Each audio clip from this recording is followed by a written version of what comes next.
that home prices will not fall or depreciate. Instead, they're likely to continue appreciating, but at a more moderate, decelerated pace.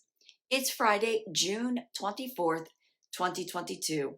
I'm Kimberly Barton of Kinetic Realty, your local market expert with this week's Annapolis Real Estate Report. Let's be clear on what deceleration means. Deceleration is when home prices appreciate at a more moderate pace. Over the past 2 years, prices have been going up at an unusually fast pace. So we shall expect to see prices rise, but at a more normal pace. This does not mean depreciation of home values. Depreciation is when the home values fall.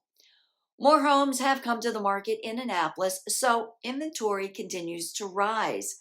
Right now, there are 171 homes for sale in Annapolis, up another 16% from last week's 10% increase.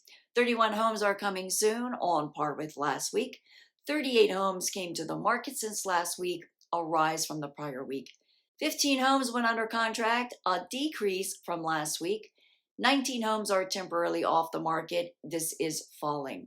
19 homes went pending, up a tick, while 42 homes sold, holding steady at 6 median days and 102% list to sold ratio. The highest sale this past week was in West Annapolis on Melvin Road for $7,350,000.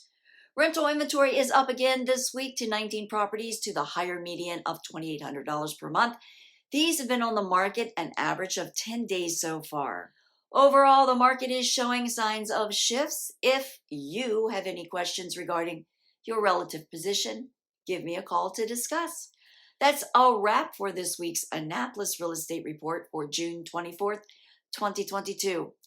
Thanks for tuning in. Until next week, be well.